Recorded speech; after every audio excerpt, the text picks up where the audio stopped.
ராமநாதபுரம் கேணிக்கரை லட்சுமிபுரம் மேல்கரையில் அமைந்துள்ள அருள்மிகு ஓம் ஸ்ரீ மகாசக்தி உத்தரகாளி ருத்ரமாதேவி திருக்கோவிலில் ஆடிப்பெருவிழா மற்றும் 14ஆம் ஆண்டு பிரம்மோற்சவம் மிகவும் சிறப்பு வாய்ந்ததாக கொண்டாடப்படுகிறது. ஆடி 13ஆம் தேதி அன்று கணபதி ஹோமத்துடன் யாகசாலை துவங்கி காப்பு கட்டப்பட்டன. ஆடி 15ஆம் தேதி அன்று திருவிளக்கு பூஜையும், ஆடி 16 அன்று சங்காபிஷேகமும், ஆடி 17ஆம் தேதி அன்று வளையல் சூடுதலும், அம்மன் ஊஞ்சல் ஆடுதலும் நடைபெற உள்ளன.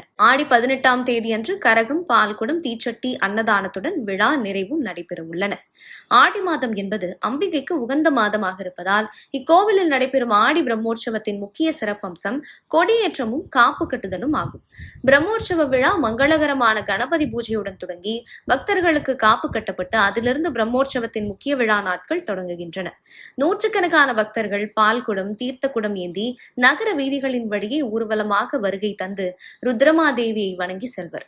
ஆடி உற்சவத்தில் அம்பிகையின் அருள் பெற பக்தர்கள் பலவிதமான கடுமையான நேர்த்தி கடன்களை செலுத்துவார்கள். அக்னி சட்டி, பால்குடம், கரகம், அலகு குத்துதல், கூழ்வார்த்தல் நடைபெற்று பிரம்மோற்சவம் இனிதே நிறைவடையும். ஆடி பிரம்மோற்சவத்தின் போது அருள்மிகு உத்தரகாளி ருத்ரமாதேவியை தரிசித்து வழிபட்டால் குடும்பத்தில் தீய சக்திகள், எதிரி தொல்லைகள் நீங்கி நோய் நொடிகளின்றி தீர்க்காயுளும் செல்வ வளமும் பெருகும் என்பது ஐதீகம்.